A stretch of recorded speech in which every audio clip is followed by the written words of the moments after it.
제휴양시 평균임금으로 휴업급여 책정하나요? 예, 제휴양시 평균임금의 경우에는 제휴양시에 제휴양이 하기 전까지 사업체에서 근무를 하면서 급여를 받고 있었다 그러면은 고급여를 기준으로 평균임금 산정하고, 그게 아니고 그때까지도 이제 별도로 다른 일을 하고 있지 않고 있었다 그러면 최초 요양 급여 산정했을 때 받았던, 그래서 결국은 이제 장애급여 받을 때 산정했던 평균임금으로 그렇게 산정을 합니다. 다시 그림으로 표로 다시 설명을 드릴게요. 표로 다시 설명을 드리면은, 평균임금 이제 사고가 오늘이 며칠이에요? 2024년 10월 18일 날 오늘 사고가 발생을 했어요. 그러면 10월 18일 오늘 사고 발생한 날로부터 이제 요양이 시작되겠죠. 그러면은 이게 평균임금은 언제를 기준으로 해요? 요 24년 10월 18일로부터 3개월 전이죠. 3개월 동안에. 그래서 8월 10일 2024년 8월 7월 10일이구나. 7월 10일. 예. 2024년 7월 11일부터 3개월간의 평균임금을 가지고 이제 평균임금을 산정을 해서 이제 산재 휴업급여나 장애급여 판단을 하죠. 근데 10월 18일 날 이렇게 했다가 요양이 종결이 돼요. 요양이 종결돼서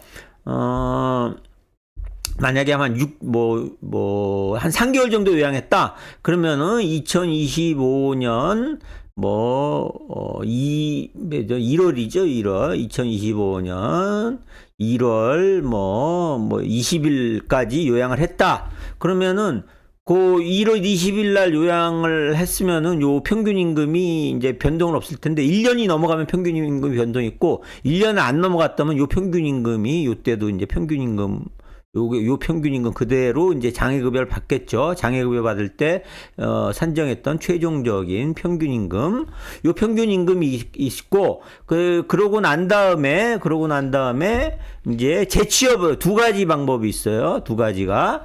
1번이 재취업을 했다. 재취업을 한 경우.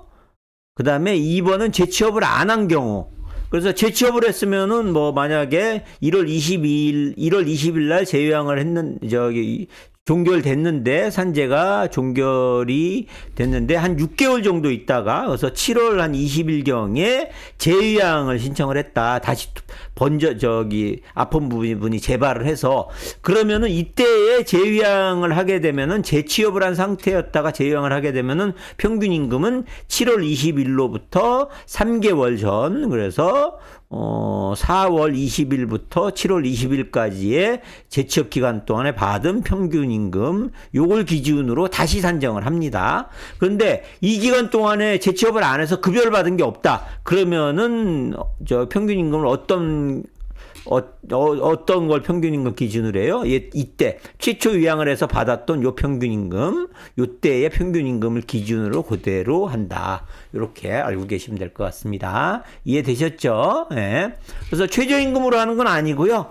최저임금 하는 경우는 아니고, 급여가 평균임금의 경우 최저 평균임금이 있고 최고 평균임금이 있어요. 그래서 최저 평균임금에 해당되면은 이제 이하라면 최저 평균임금 적용하는 건 있는데, 최저임금으로 내가 취업을 안 했다고 해, 이 기간 동안에 종결하고 난 다음에 취업을 안 했다고 해서, 취업을 안 했다고 하더라도 최저임금을 하는 게 아니고, 옛날에 내가 했던, 그래서 장애 등급 받을 때 적용됐던 최종 평균임금, 요걸 기준으로 해서 평균임금을 재요양 시에, 재요양할 때의 휴업급여 요때에도 요 평균임금이 적용이 된다. 이렇게 알고 계시면 될 것 같습니다.